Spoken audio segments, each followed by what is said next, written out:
नमस्ते दोस्तों, मैं हूं सम्राट चौधरी और आप देख रहे हैं मेरे चैनल इंडी वर्ल्ड एंटरटेनमेंट को। तो पिछले वीडियो में आपने देखा था कि किस तरह से बांग्लादेशी जनता इंडिया से फ्री ट्रीटमेंट पाकर इंडिया को ही गाली देते हैं। वो वीडियो काफी वायरल भी गया है, अभी 66,000 व्यूज पर है। और इस वीडियो में आपको यह देखने को मिलेगा कि और एक एहसान फरामोश देश साउथ कोरिया, जो कि इंडिया के खिलाफ आए दिन रेसिस्ट हरकतें करता रहता है, लेकिन आप इस वीडियो में देखेंगे किस तरीके से इंडिया ने कोरिया को एक इकोनॉमिक क्राइसिस में जाने से बचाया।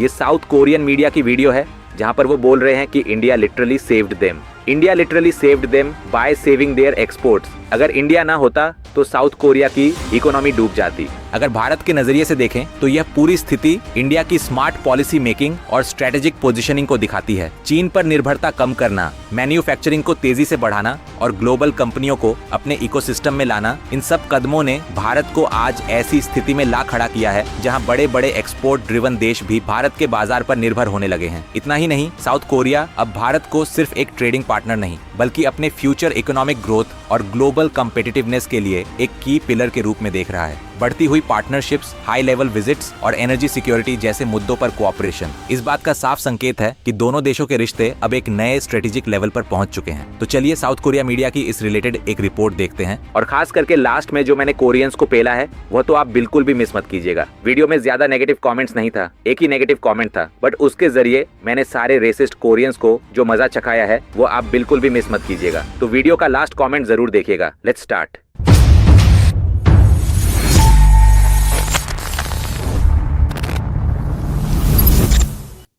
दोस्तों, मेरे ये दो चैनल्स 50% पार्टनरशिप सेल्स के लिए अवेलेबल है। मतलब चैनल के ओनर आप होंगे लेकिन कंटेंट्स मैं बनाता रहूंगा। मतलब invest once and earn for life time. अगर आपको ये चैनल्स खरीदना है तो मुझे कांटेक्ट कीजिए इस नंबर पे। ये वीडियो अभी कुछ ही दिन पहले रिलीज हुआ था और इसका टाइटल है this country saved our exports in the mist of crisis. 지난해 고환율 고유가 पिछले साल साउथ कोरिया को हाई एक्सचेंज रेट्स, बढ़ती तेल कीमतों और बढ़ती ट्रेड प्रेशर्स जैसे 3 बड़े संकटों का सामना करना पड़ा। इसके बावजूद दाएगू ग्योंगबुक रीजन से भारत को होने वाला एक्सपोर्ट्स तेजी से बढ़ा। एक नई रिपोर्ट बताती है कि तेजी से इंडस्ट्रियल एडवांसमेंट कर रहे भारत के लिए ये रीजन अब बेहद अहम बनता जा रहा है। 보고서가 나왔습니다. 우동현 기자가 보도합니다. 경북 철강의 지난해 수출은 जहां ग्योंगबुक के कुल स्टील एक्सपोर्ट्स में पिछले साल के मुकाबले 12.5% की गिरावट आई, वहीं भारत को होने वाला एक्सपोर्ट 12% बढ़ गया। इसकी सबसे बड़ी वजह भारत सरकार द्वारा चीनी स्टील पर लगाए गए प्रतिबंध हैं, जिससे साउथ कोरिया को सीधा फायदा मिला। ऑटोमोबाइल सेक्टर में भी यही ट्रेंड देखने को मिला। दाएगू के कुल ऑटो पार्ट्स एक्सपोर्ट्स में 4.4% की कमी आई, लेकिन भारत को होने वाला एक्सपोर्ट 34.3% तक उछल गया। इसका कारण भारत में कोरियाई ऑटो कंपनियों द्वारा अपने लोकल प्रोडक्शन का तेजी से विस्तार करना है, ताकि दुनिया के सबसे तेजी से बढ़ते कार बाजारों में अपनी पकड़ मजबूत की जा सके। आज भारत दुनिया का तीसरा सबसे बड़ा ऑटोमोबाइल बाजार बन चुका है और इस विकास में कोरियाई तकनीक और पार्ट्स की अहम भूमिका साफ दिखाई देती है। इसके अलावा प्रिसिजन मेटल मशीन पार्ट्स का एक्सपोर्ट 183.4% तक बढ़ गया, जबकि सैनिटरी इक्विपमेंट में भी 109% से ज्यादा की वृद्धि हुई। जैसे जैसे भारत अपने इंडस्ट्रियल इन्वेस्टमेंट्स को बढ़ा रहा है, वैसे वैसे उच्च तकनीक और एडवांस प्रोडक्ट्स की मांग भी बढ़ रही है। ये बदलता हुआ समीकरण साफ दिखाता है कि अब दक्षिण कोरिया की आर्थिक वृद्धि और निर्यात की ताकत को बनाए रखने में भारत का बाजार एक अहम भूमिका निभा रहा है। कई मायनों में भारत अब दक्षिण कोरिया के इंडस्ट्रियल इकोसिस्टम के लिए एक मजबूत सहारा बनता जा रहा है। 제조 기반을 활용하면 유럽 시장 진출까지 가능하다고 강조합니다. 인도는 지금 수출 보증을 यानी भारत अब सिर्फ एक बाजार नहीं बल्कि कोरिया के लिए एक रणनीतिक गेटवे बनता जा रहा है। आज भारत को एक ऐसे बाजार के रूप में देखा जा रहा है जो निर्यात की सीमा को तोड़ सकता है और भविष्य के सप्लाई चेन के लिए एक मजबूत केंद्र बन सकता है। कोरियाई कंपनियों के लिए ये एक गोल्डन टाइम है जब वे भारत में जल्दी एंट्री लेकर अपना दबदबा बना सकती है। 타임입니다. 14억 인구를 받 1.4 अरब की आबादी और चीन के बाद दुनिया के अगले बड़े मैन्युफैक्चरिंग हब के रूप में तेजी से उभरता हुआ भारत अब दक्षिण कोरिया के लिए सिर्फ एक अवसर नहीं रहा, बल्कि उसकी एक्सपोर्ट ग्रोथ को बनाए रखने का एक मजबूत आधार बनता जा रहा है। अब सवाल ये नहीं है कि साउथ कोरिया भारत के साथ जुड़ेगा या नहीं, बल्कि ये है कि वो अपनी इकोनॉमिक फ्यूचर को भारत की बढ़ती ताकत के साथ कितनी गहराई से जोड़ता है।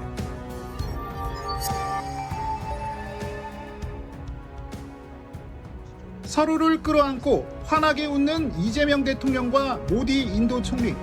पिछले साल कनाडा में हुए G7 समिट में साउथ कोरियन प्रेसिडेंट ली जे म्योंग और भारत के प्राइम मिनिस्टर नरेंद्र मोदी की मुस्कुराते हुए गले मिलने की तस्वीर सिर्फ एक कूटनीतिक पल नहीं थी, बल्कि एक गहरी स्ट्रेटेजिक डिपेंडेंस का संकेत थी। दोनों नेता सोशियो इकोनॉमिक बैकग्राउंड से उठकर अपने अपने देश के शीर्ष नेता बने हैं और यही समानता अब उनके संबंधों को और मजबूत बना रही है। 19 तारीख को राष्ट्रपति ली नई दिल्ली का दौरा करने जा रही हैं, जहां वे प्रधानमंत्री मोदी से मुलाकात करेंगे।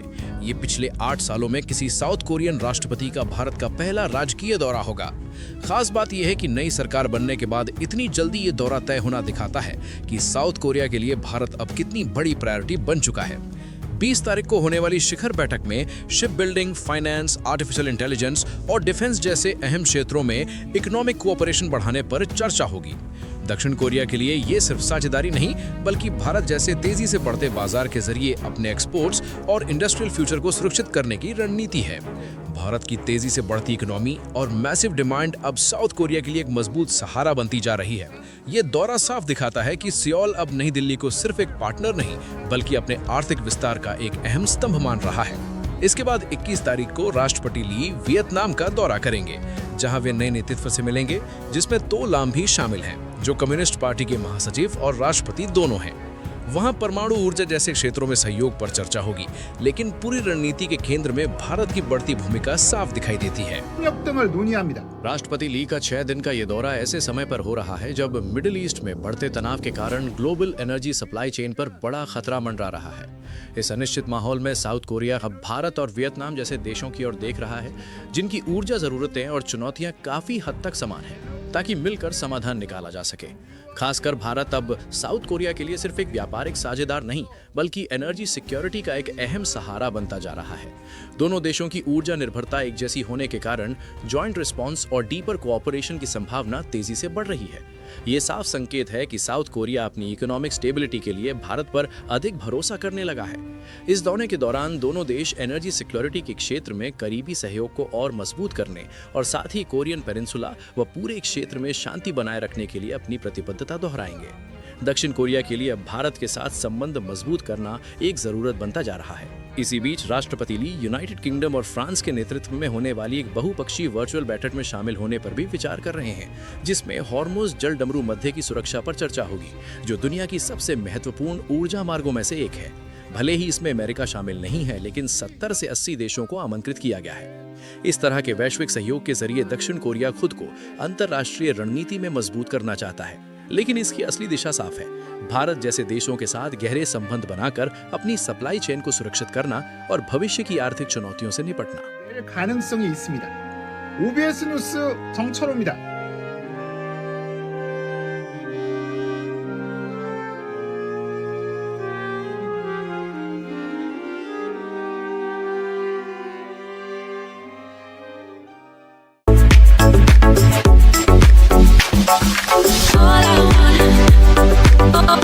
कमेंट्स में मिस्टर जोंगवुक ने लिखा है कि आखिर में देखा जाए तो मैन्युफैक्चरिंग इंडस्ट्री ही सबसे बेहतरीन है। उसके बाद JH पार्क ने लिखा है कि थैंक यू इंडिया, लगातार समर्थन देने के लिए आपका धन्यवाद। उसके बाद SIPI 6212 ने लिखा है इंडियाज ग्रोथ, हाँ ये तो साफ है कि CCP भी ऐसा करेगी, लेकिन भारत उससे बेहतर है और अगर 20 साल तक समझौता करना पड़े तो भी इतना बुरा नहीं है। नेक्स्ट AA-BB 5QE ने लिखा है कि आइए अमेरिका और चीन के बीच रूस, भारत और ब्राजील के साथ हाथ मिलाएं। हमें स्ट्रेटेजिक फ्लेक्सिबिलिटी, डाइवर्सिटी, डेमोक्रेसी, कानून का शासन और भरोसे के साथ एक मजबूत देश बनना चाहिए। उसके बाद ओह सोंगसू ने लिखा है कि भारत महत्वपूर्ण है, लीजाम आगे बढ़ो। उसके बाद JW के 4896 ने लिखा है कि मोदी और यूरोप पहले ही इकोनॉमिक कून ऑपरेशन को अंतिम रूप दे चुके हैं। अगर हम उनसे जुड़ते हैं तो भारत को एक आधार बनाकर यूरोपीय बाजार को टारगेट करने में बहुत मदद मिलेगी। उसके बाद JTK ने लिखा है आप कुछ भी करें या कुछ भी एक्सपोर्ट करें, सबसे पहले बड़ी आबादी जरूरी होती है। भारत हमारा पार्टनर है। नेक्स्ट फोंकर सॉरी ने लिखा है कि अच्छा है, भारत ठीक ठाक है, अमेरिका से उचित दूरी, बहुत बड़ी आबादी, शानदार वर्क फोर्स, एक युवा देश। मुझे लगता है ये बहुत अच्छी दिशा में बढ़ रहा है। यूरोप भी सही है, रूस, भारत, ब्राजील और मध्य पूर्व के देश बहुत अच्छे हैं। उसके बाद 27 रेडियो ने लिखा है कि भारत भविष्य में सबसे महत्वपूर्ण बाजार बनने की संभावना रखता है। जो देश भारत के साथ व्यापार करेगा वही आगे बढ़ेगा। आखिर में बक्संगयोंग D3L ने लिखा है, इस तरह की डिप्लोमेसी अच्छी है। अगर भारत और वियतनाम है तो प्रतिद्वंदी देश चीन है। अगर चीन पर कूटनीतिक दबाव डालेंगे तो अगला ध्यान भारत और वियतनाम पर जाएगा। यही बैलेंस्ड डिप्लोमेसी है। भले ही खबर अच्छी है, इरादा अच्छा है, कई कमेंट्स रेशनल और अच्छे थे, लेकिन आप उन लोगों से नहीं बच सकते जो रेसिस्ट हैं और पूरी तरह मीडिया से बिगड़े हुए हैं, जिन्होंने कभी सही चीजों को पढ़ा या समझा नहीं, लेकिन सोशल मीडिया पर हर चीज पर यकीन कर लेते हैं। इसीलिए ऐसे ही कई लोगों में से यह एक उदाहरण है जिन्हें इसी तरह ब्रीड किया गया है। उसके बाद मॉक्सा जॉनयुहान ने लिखा है कि मुझे जिज्ञासा है, अगर वे भारत में राज्य अतिथि के रूप में जाएं और भारतीय खाना खाएं, क्या उन्हें दस्त और उल्टी नहीं होगी? मैंने देखा है कि बहुत से कोरियाई लोग पानी बदलने की वजह से यहाँ तक कि होटलों में भी बीमार पड़ जाते हैं। तो इसे अच्छे से रिप्लाई देते हुए कुछ इस तरह लिखा है कि अच्छा, तो इंडिया में आने से डायरिया और उल्टियां होता है आपके हिसाब से? वैसे ज्यादातर कोरियंस इतने भिखारी होते हैं कि उनके पास इंडिया की नाले के पानी पीने का ही बजट होता है। इंडिया के हिमालयन वाटर उनके रेंज में नहीं आते। अगर बजट नाले के पानी पीने का जैसा ही है तब तो डायरिया हो भी सकता है, लेकिन चलो डायरिया और उल्टियां अगर एक दो बार हो भी गया, वह तो कोई परमानेंट चेंज नहीं है। कुछ दिन रहते रहते आप रेजिस्टेंस डेवलप कर लेते हैं और फिर डायरिया उल्टियां होना बंद हो जाता है। लेकिन कोरिया में आने से तो लोगों के फेस ही बदल जाते हैं। 1 week in South Korea, 6 months in the South Korea, 1 year in the South Korea. 안녕하세요. 딜리브 언론. तो मामला शायद आपको समझ में आ गया होगा। अगर आप इंडिया आते हैं एकदम भिखारी के बजट से तो आपको डायरिया और उल्टियां हो भी सकते हैं, लेकिन अगर आप कोरिया जाते हैं तो आपका शक्ल ही ऐसा हो जाता है कि लोगों को आपका शक्ल देख के ही उल्टियां आने लगती है।